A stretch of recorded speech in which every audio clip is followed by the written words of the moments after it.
Acte 15. Acte 15. Si vous avez votre parole écrite en papier ou par téléphone, c'est bien correct.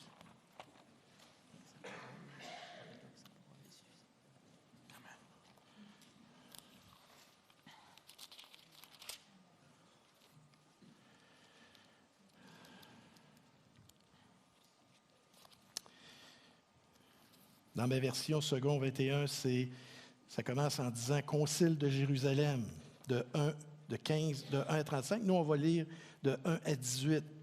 Et le titre de ce passage, c'est « Les débats ». Quelques hommes venus de Judée enseignaient les frères en disant « Si vous n'êtes pas circoncis selon la coutume de Moïse, vous ne pouvez pas être sauvés. » Paul et Barnabas sur un vif débat et une vive discussion avec eux. Les frères décidèrent alors que Paul, Barnabas et quelques-uns d'entre eux monteraient à Jérusalem vers les apôtres et les anciens pour traiter cette question. Envoyés donc par l'Église, ils traversèrent la Phénicie et la Samarie en racontant la conversion des non-juifs, et ils causèrent une grande joie à tous les frères et sœurs. Arrivés à Jérusalem, ils furent accueillis par l'Église, les apôtres et les anciens. Et ils rapportèrent tout ce que Dieu avait fait avec eux. Alors, quelques croyants, issus du parti des pharisiens, se levèrent en disant qu'il fallait circoncire les non-juifs et leur ordonner de respecter la loi de Moïse. Les apôtres et les anciens se réunirent pour examiner cette question. Il y eut une longue discussion. Pierre se leva alors et leur dit, « Mes frères, vous savez que dès les premiers jours, Dieu a fait un choix parmi nous. Il a décidé que les non-juifs entendraient par ma bouche la parole de l'Évangile et croiraient. Et Dieu, qui connaît les cœurs, leur a rendu témoignage en leur donnant le Saint-Esprit comme à nous. Il n'a fait aucune différence entre eux et nous, puisqu'il a purifié leur cœur par la foi. Maintenant donc, pourquoi provoquer Dieu en imposant aux disciples des exigences que ni nos ancêtres, ni nous n'avons été capables de remplir? Nous croyons au contraire que c'est par la grâce du Seigneur Jésus que nous sommes sauvés, tout comme eux. Toute l'assemblée garda le silence, et l'on écouta Barnabas et Paul raconter tous les signes miraculeux et les prodiges que Dieu avait accomplis par leur intermédiaire au milieu des non-juifs. Lorsqu'ils eurent fini de parler, Jacques prit la parole et dit, « Mes frères, écoutez-moi. Simon a raconté comment, dès le début, Dieu est intervenu pour choisir parmi les nations un peuple qui porte son nom. Cela s'accorde avec les paroles des prophètes, puisqu'il est écrit, « Après cela, je reviendrai, je relèverai de sa chute la tente de David. Je réparerai ses ruines et je la redresserai. Alors, le reste des hommes cherchera le Seigneur ainsi que toutes les nations appelées de mon nom, dit le Seigneur qui fait tout cela, et qui de cela est connu de toute éternité. » Amen. C'est la parole de Dieu. C'est cela que je vais t'inviter, Andrés, si tu veux venir.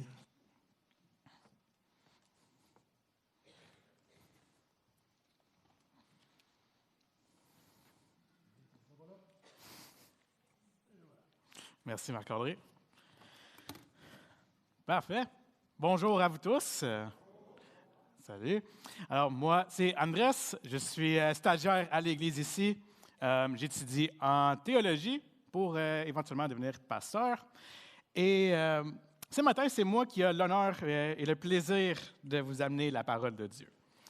Je viens avec humilité parce qu'évidemment, c'est la parole de Dieu, c'est sa révélation à nous, mais aussi parce que je suis en formation. Alors, c'est ça. Nous commençons ce matin, comme Corentin l'a mentionné, une nouvelle série qui s'appelle Ecclésia. Alors, peut-être qu'on peut se demander qu'est-ce que ça veut dire. En fait, Ecclésia, c'est tout simplement un mot qui vient du grec. C'est la langue originale du Nouveau Testament. Et c'est le mot qui désigne l'Église. Alors, dans les prochaines semaines, on va apprendre un peu sur l'Église et Corentin va pouvoir poursuivre ce que j'enseigne aujourd'hui.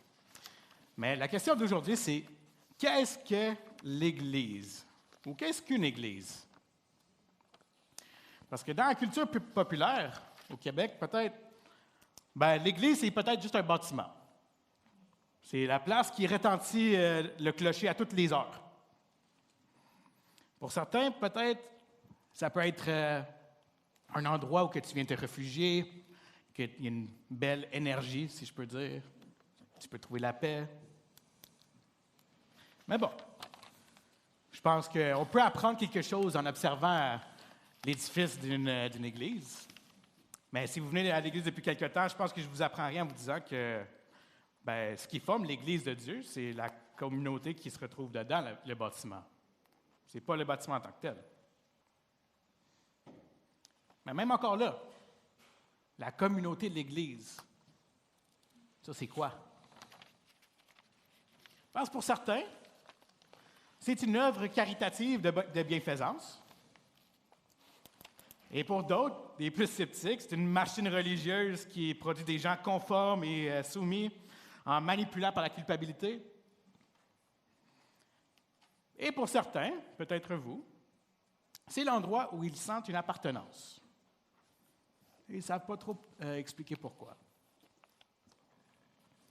Pour vous, c'est quoi l'Église? Si vous êtes ici ce matin, est-ce que vous avez une idée de c'est quoi l'Église? Vous êtes stationné ici et vous êtes entré ici avec des attentes, j'imagine. Êtes-vous venu chercher la paix? Êtes-vous venu en quête de tradition? Êtes-vous venu chercher des réponses? Bon. Disons qu'il n'y a pas trop de mauvaises raisons pour aller à l'Église.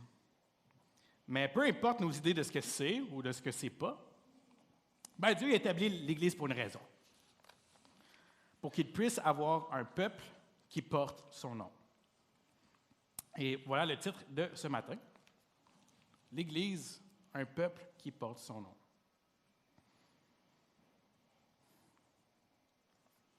Alors, la raison pour l'Église n'est pas cachée, mesdames, messieurs.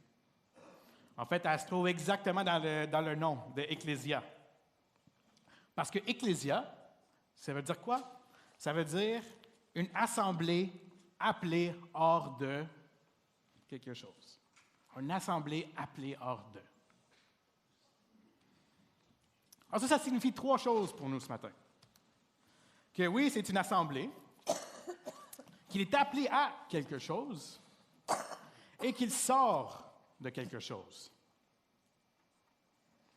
Et le texte d'aujourd'hui dans Acte 15 va venir confirmer ces concepts-là de Ecclésia qu'on voit ce matin. On va retrouver les mêmes éléments dans ce chapitre-là qu'on a lu. Et on va voir que l'analogie est là dans Acte 15. Alors, ça donne ces 3 points. Une assemblée qui est son peuple, une assemblée appelée à porter son nom, et une assemblée rachetée. Si racheter, ça ne veut rien dire pour vous, ça peut aussi dire une assemblée qui est acquise, qui a été rachetée à un grand prix. Je vais prier et on va pouvoir continuer. Oui, Seigneur, que nos cœurs soient réceptifs à ta parole ce matin. Que tu nous nourrisses de ta parole ce matin et que, ensemble comme Église, on puisse s'encourager, s'exhorter et avancer ensemble pour ton royaume, Seigneur. Et qu'on puisse ensemble se réfugier en toi pour porter ton nom. Amen. Bon.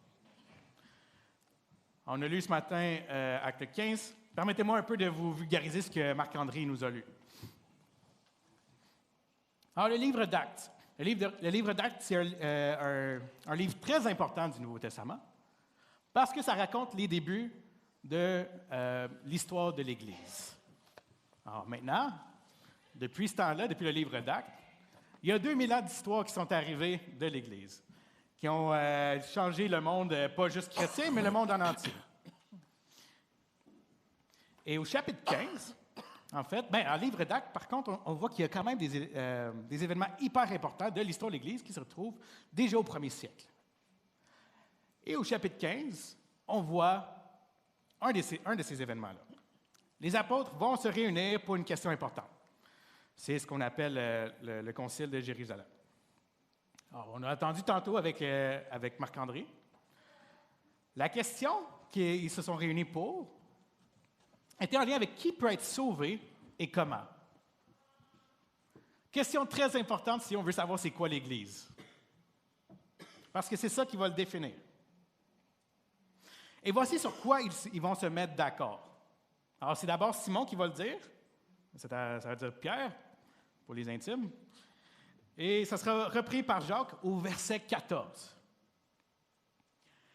Que Dieu s'est choisi parmi les nations un peuple qui porte son nom.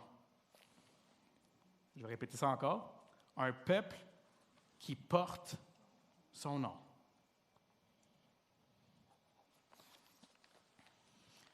On a vu que le premier aspect de l'Ecclésia, que c'est une assemblée.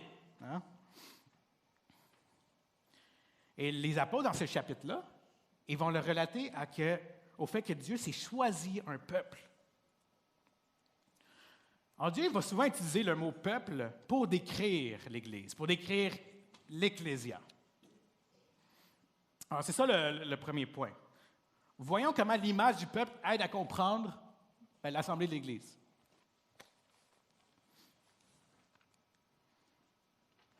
Alors tout d'abord, comprenons que cette idée de peuple, en fait, ça ne date pas juste de ce verset-là, mais ça date depuis le début de vos Bibles.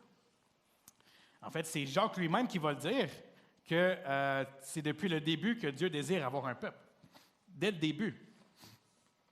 Alors, si vous retournez à la première page de votre Bible, dès Genèse 1, l'homme et la femme sont créés à l'image de Dieu, avec la mission de remplir la terre et de porter son nom. Déjà là, Dieu se forme un peuple à travers la race humaine. Ensuite, il renouvelle cette mission avec Noé et il donne le même mandat que Genèse 1. Son projet, il ne change pas. Il désire toujours un peuple qui porte son nom. Et ensuite, il va continuer avec l'idée d'un peuple, avec Abraham et Israël. Alors Dieu, il poursuit ce projet depuis le début. Mais si vous connaissez un peu l'histoire de la Bible, la race humaine, elle a échoué, Israël échoue, et même nous aussi, on échoue. Mais c'est là que les prophètes dans l'Ancien Testament vont annoncer qu'un jour, Dieu va rassembler des hommes et des femmes de toutes les nations pour se former un peuple qui porte son nom. Alors, l'Église est l'aboutissement de ce projet depuis la Genèse. Ça ne veut pas dire que l'Église est parfaite. Et par après ça, il y a une particularité derrière ce mot, le mot peuple. Faire partie d'un peuple, ça signifie automatiquement d'être en relation avec les autres. Quand on devient chrétien et qu'on joint le peuple de Dieu, ça implique non seulement qu'on est maintenant unis à Christ, mais on est unis à son peuple. On est unis à son corps. Alors Dieu, il aurait pu juste choisir des individus. C'est ce qu'il fait aussi, il choisit des individus, mais il ne le limite pas là. Il ne dit pas qu'il a choisi des individus, il dit qu'il a choisi un peuple. C'est une nuance importante. Parce qu'il n'y a rien qui rappelle autant l'identité d'un peuple que lorsqu'ils sont rassemblés ensemble. Alors oui, au dégel du printemps, par exemple, tu peux te sentir un peu québécois après avoir récolté du sirop d'érable sur ta terre à bois. Mais c'est peut-être pas la même affaire que d'être entouré avec d'autres Québécois à la cabane à sucre, de rire, célébrer ensemble, parfois même en chantant de la musique québécoise. Et oui, tu peux te sentir un peu québécois à regarder la game du Canadien à la TV de ton salon, même s'ils perdent. Mais c'est pas la même chose que de l'écouter passer à la prochaine ronde de la série avec d'autres personnes en fêtant et en chantant « Allez Montréal ». Pourquoi? Parce qu'un peuple manifeste son identité lorsqu'elle est ensemble, lorsqu'ils sont rassemblés. Et nous, on ne se rassemble pas pour du sirop d'érable, ni pour du hockey. À l'Église, on se rassemble pour le nom de Jésus-Christ. Amen. Chaque dimanche, on se rassemble en centaines dans les églises et en milliards au travers le monde pour manifester l'identité de l'Église, qu'elle porte le nom de Jésus. Alors, si venir à l'Église, c'est quelque chose de nouveau pour vous, peut-être dans cette dernière année, peut-être que ça vous a marqué de la vie d'Église. La forte connexion entre les chrétiens rassemblés, la fraternité, le sens de communauté, de voir des gens de toutes les classes sociales, de toutes les nationalités, de toutes les cultures, de tout âge, qui vont se rassembler ensemble et communier ensemble. Et si vous êtes chrétien et que vous êtes ici ce matin, c'est qu'à un certain niveau, vous avez compris cela aussi. Dans le rythme de la vie d'aujourd'hui, la grande majorité d'entre vous, des gens ici, vous rassemblez malgré vos horaires chargés, malgré la fatigue, malgré les distractions, et vous revenez semaine après semaine. Parce que vous savez tout d'abord que ça rend hommage à votre Sauveur, de l'honorer ensemble, collectivement, mais aussi parce que ça vous nourrit, ça vous rafraîchit.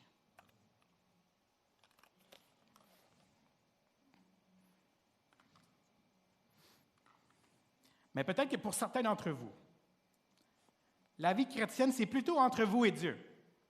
Vous écoutez des prédications, des podcasts chez vous, des vidéos, ça va suffire. De temps en temps, vous allez à l'église. C'est plutôt vite rentré, vite ressorti parce que vous ne sentez pas trop le besoin. Un peu, peut-être, spectateur. Votre foi est sincère, ça, j'en doute pas. Mais vous vous limitez un peu à la périphérie du peuple de Dieu, qui est son projet depuis le commencement. Un peuple dont Dieu vous a intégré pour appartenir.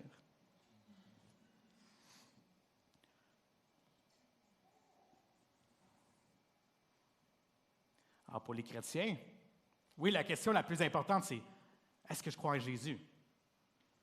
Mais souvent, ça va se manifester dans la question, est-ce que je marche dans les projets de Dieu de former un peuple? Si vous craignez que l'Église vous blesse, vous déçoive, mais rappelez-vous d'abord que Dieu a formé l'Église pour s'encourager et de se former à l'image du Christ. C'est qui est l'ultime joie de tout chrétien. Dans la lettre aux Hébreux, on voit ce passage. N'abandonnons pas notre assemblée, comme certains en ont l'habitude, mais encourageons-nous mutuellement. Faites cela d'autant plus que vous voyez s'approcher le jour. Alors, mon encouragement pour vous, c'est réunissons-nous pour nous encourager mutuellement pour la cause de Christ. Bref, l'Église est une assemblée visible, un peuple qui marche ensemble et qui appartient à Dieu.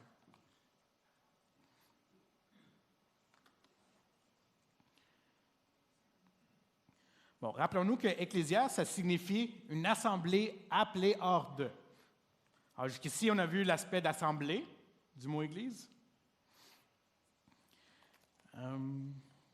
qu'on a retrouvé dans Acte 15 sous l'idée d'un peuple. Maintenant, il y a également l'aspect que l'assemblée est appelée.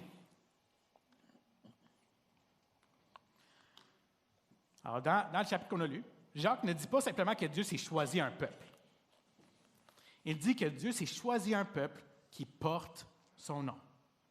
Je l'ai répété quelques fois tantôt, je pense que vous l'avez compris. Voilà l'appel de l'Église, de porter son nom.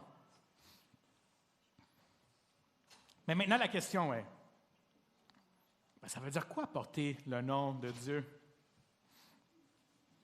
Je ne sais pas pour vous, mais tout d'abord, l'idée de porter un nom, moi, ça me fait penser à porter un name tag.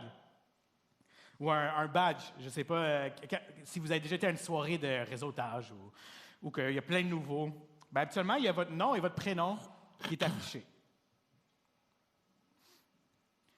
Mais d'afficher votre nom de famille, bien, ça veut dire que tu appartiens à cette famille. Par exemple, moi, je m'appelle Andrés Oliveros, et quand j'affiche mon nom, j'affiche publiquement que j'appartiens à la famille Oliveros. Alors, pour ceux qui appartiennent à l'Église et qui confessent Dieu comme leur Père et Seigneur, Porter son nom signifie tout d'abord d'être un fils de Dieu ou une fille de Dieu.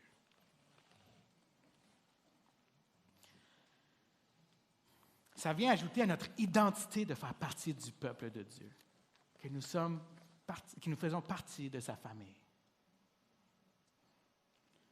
Nous sommes aussi enfants de Dieu.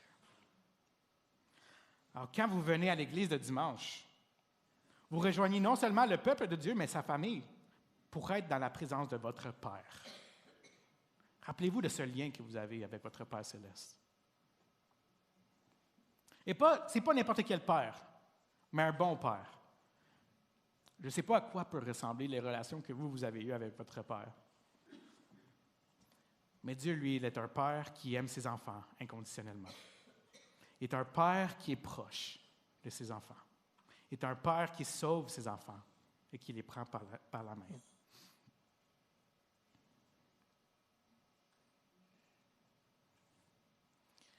Alors concrètement, dans l'application, ça signifie quoi de porter son nom comme fils ou fille de Dieu?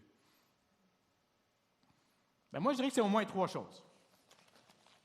Ça implique de le confesser, l'adorer et le représenter. Alors, premièrement, bien sûr, de proclamer d'être fils de Dieu, c'est que tu confesses Dieu comme ton Seigneur. Malheureusement, il y a plusieurs congrégations qui s'appellent des églises, mais ne confessent pas le Dieu pour qui il est vraiment.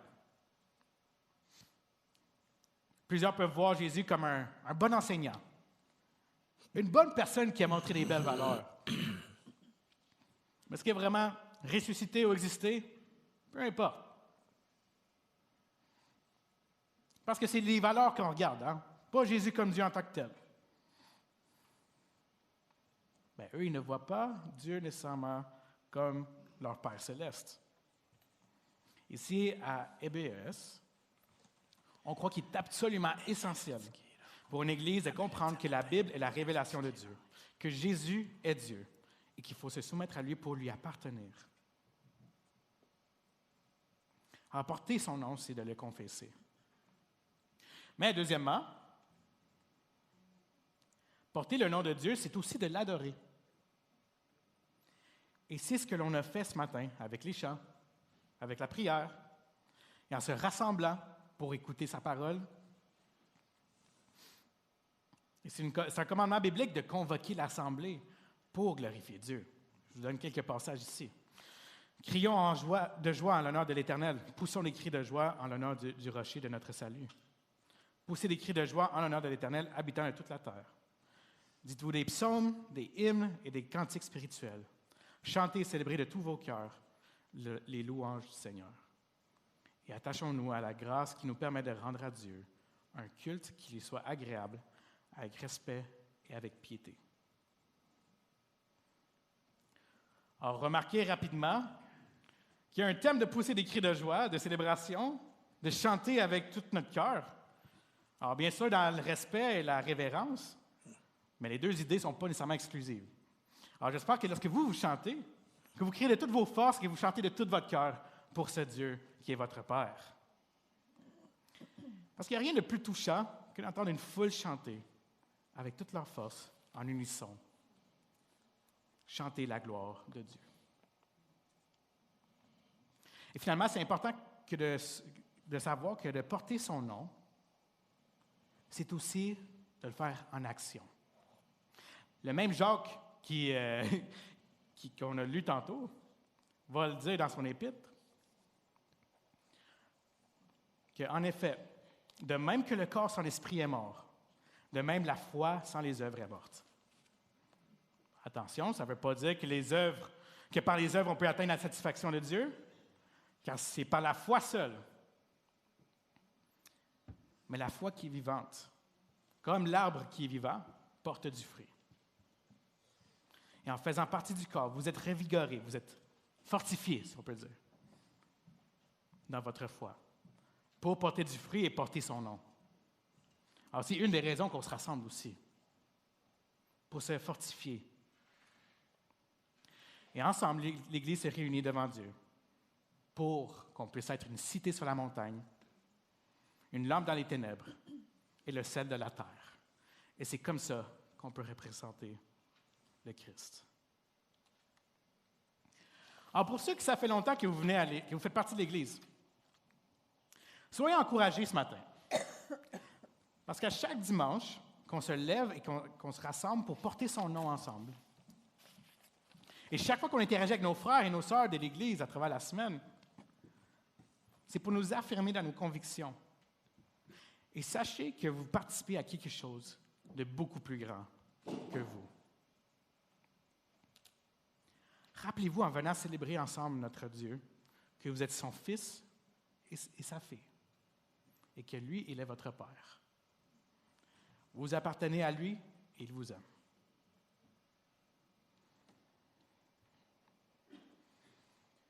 Mais peut-être que pour certains, vous trouvez cela difficile de venir à l'Église, que vous êtes découragé ou fatigué. Et peut-être que venir à l'Église, c'est un combat intérieur à tous les semaines. Mais sachez que l'Église est là pour te soutenir et te ramener dans la présence de Dieu. Il y a une promesse pour ceux qui rentrent dans sa présence. Le psalmiste ici, il écrit « Quand j'ai réfléchi pour comprendre cela, la difficulté était grande à mes yeux, jusqu'au moment où je suis entré dans les sanctuaires de Dieu et où j'ai prêté attention au sort final des méchants. » Alors, quand on se réunit ensemble, on rentre dans la présence de Dieu ensemble, bien, sachez que Dieu vous attend dans sa présence. Et il va vous encourager, il va vous fortifier. Il suffit de prêter attention à ses promesses. Remarquez que souvent, nous chantons de ses promesses dans nos chants, et ça nous rappelle de qui Dieu est. Puis je ne sais pas pour vous, mais moi, ça m'est déjà arrivé que quand ma foi était faible, bien, j'avais besoin de me faire rappeler de ces promesses-là. Et j'avais besoin d'entendre de vos voix pour me rappeler de ça. Quand vous avez l'impression que vous êtes faible, écoutez la voix de vos frères et sœurs qui proclament que Jésus-Christ est toujours Seigneur, malgré vos difficultés.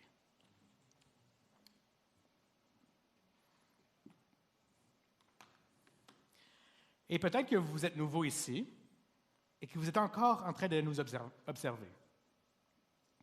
Peut-être que vous êtes arrivé au stationnement, comme j'ai dit tantôt, et là, vous avez vos attentes. Alors, sachez que oui, on est une belle communauté, mais c'est plus qu'une communauté. On se rassemble parce qu'on veut faire appel au nom de Dieu ici. Afin que nous, on puisse à notre tour porter son nom, en parole et en action, pour le reste de notre semaine. Et si vous êtes nouveau, bien, Dieu vous appelle à vous aussi à faire pareil. Alors ensemble, portons son nom afin de le glorifier et que nous, on soit fortifiés.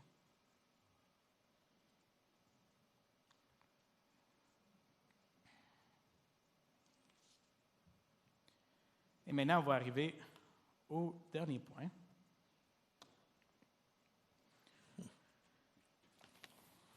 Souvent, on va simplifier le mot « ecclésia » par le mot simplement « assemblée » ou « église » ou une assemblée appelée, une assemblée convoquée. Mais mon dernier point, il traite sur un détail super important par rapport au mot « ecclésia ». C'est que l'ecclésia, c'est non seulement une assemblée qui est appelée, c'est une assemblée appelée hors de quelque chose. Et pourquoi est-ce que ce détail c'est si important? C'est que ça nous rappelle exactement le cœur de l'Évangile. L'Évangile se trouve dans le cœur du mot « Église », qu'on a été sorti de quelque part. L'Église, c'est une assemblée qui a été rachetée.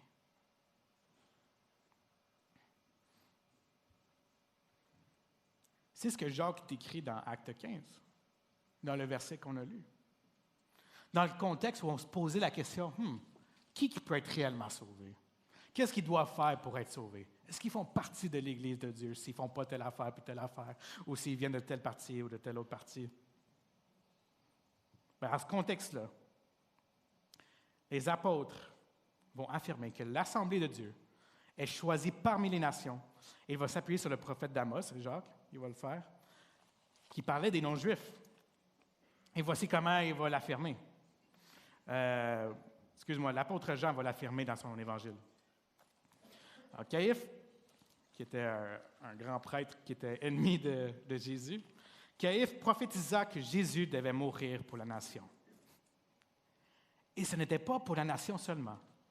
C'était aussi afin de réunir en un seul corps les enfants de Dieu dispersés. Les enfants de Dieu dispersés. Vous voyez, à travers le péché, nous, ce qui se passe, c'est qu'on s'est dispersés. Mais Dieu, lui, il reprend ce qui est dispersé pour l'assembler ensemble. Et c'est ça la rédemption de Christ. Voilà l'Évangile. Jésus est venu mourir non seulement pour un peuple, une nation, une culture, mais pour réunir en un seul corps les enfants de Dieu qui ont été dispersés.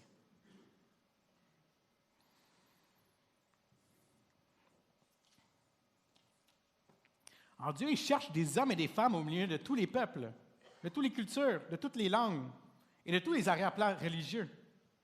Il appelle des gens en Amérique latine, il appelle des gens au Moyen-Orient, il appelle des gens en Asie, il appelle des gens partout. Dans les pays où croire en Jésus peut coûter très cher. Il appelle des gens qui ont grandi peut-être dans l'islam ou dans l'athéisme ou dans l'indifférence spirituelle, dans la confusion. Et on entend même des témoignages des personnes qui viennent de milieux musulmans, comme quoi que Christ se révèle à eux dans des rêves et des visions. Alors Dieu, il continue à se révéler à des gens de toutes les nations et de tous les arrière-plans. Et ce même Dieu, il appelle aussi des Québécois et des Québécoises. Alors le Québec est rempli de gens qui ont peut-être entendu sonner les cloches de l'Église de leur village, mais qui n'ont jamais vraiment entendu la bonne nouvelle de Jésus-Christ. Ils ont peut-être entendu parler de morale, de la tradition, de blessures liées à l'Église, mais ont-ils entendu clairement que Christ peut venir les sortir hors des chaînes de leur péché? Parce qu'on a un Dieu qui les libère.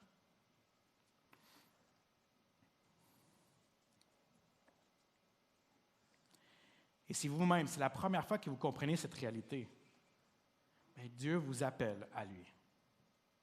Il vous appelle à vous rendre à lui afin d'être délivré du péché et que vous soyez différent de ce monde ténébreux afin d'être une lumière. Il nous a délivrés de la puissance des ténèbres et nous a transportés dans le royaume de son Fils bien-aimé, en qui nous avons la rédemption, le pardon des péchés. Voilà ce qu'est l'Église. Des gens délivrés, des gens pardonnés, des gens rachetés. Et ça, c'est important de se le dire, parce qu'on pourrait tomber dans la prétention. On pourrait se demander, si Israël a échoué à porter fidèlement le nom de Dieu, bien en quoi est-ce que moi je suis meilleur qu'Israël? En quoi est-ce que je suis meilleur qu'Adam et Ève qui ont échoué?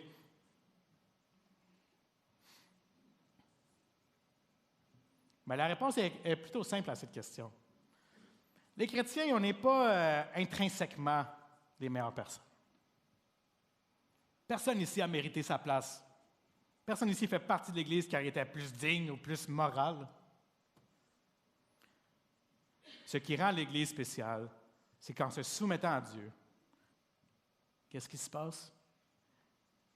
L'Église est transformée par le Saint-Esprit. C'est ça qui nous rend spécial. C'est ça qui fait qu'on devient une lumière dans les ténèbres. Et c'est pour ça que l'Église peut porter le nom de Dieu. Pas parce qu'on est des meilleures personnes, mais parce que le Saint-Esprit fait une œuvre. Et ça, c'est une œuvre surnaturelle. C'est une transformation qui est certaine. C'est une promesse de Dieu. Parce que Dieu il a payé un grand prix à la croix pour assurer que l'Église soit belle. Et on lit dans le titre. Il s'est donné lui-même pour nous, afin de nous racheter de toute faute et de se faire un peuple qui lui appartienne, purifié et zélé pour les belles œuvres. Amen. Alors, l'Église est belle par le perfectionnement du Saint-Esprit.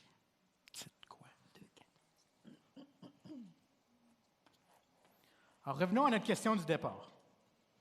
qu'est-ce que l'Église?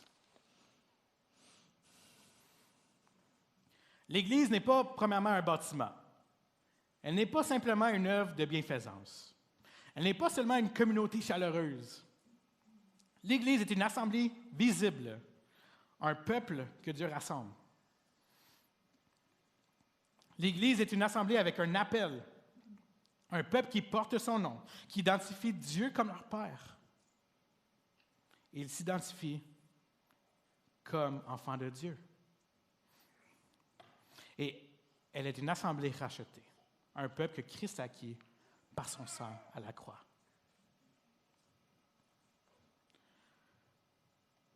Alors voilà ce que Jacques dit dans Acte 15, que Dieu s'est choisi parmi les nations, un peuple qui porte son nom. Et la réalité, c'est que la Bible nous enseigne que l'être humain bâtit toujours sa vie pour un nom. Et j'inviterai le band de louange à venir. La Bible nous enseigne que l'être humain bâtit toujours sa vie pour un nom.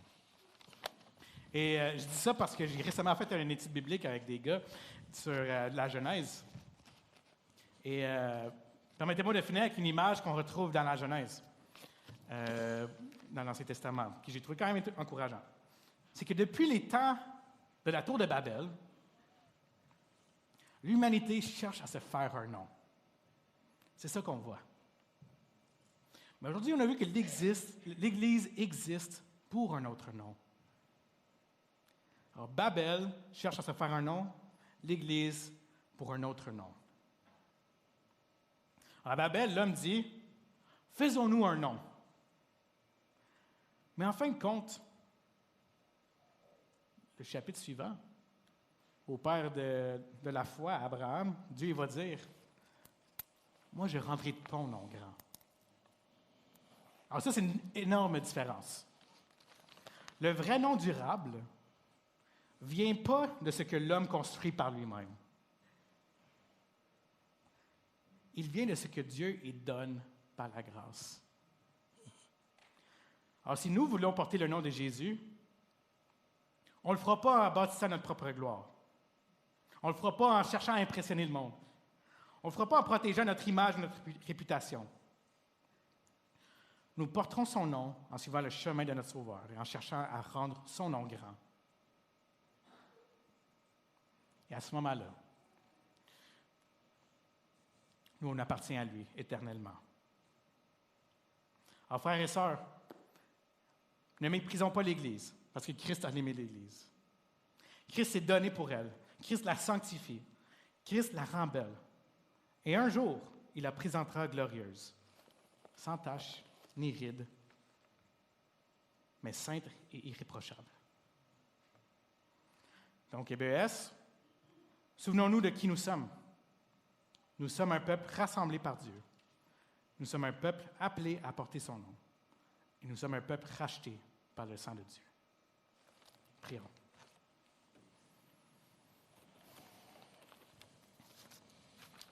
Oui, Seigneur.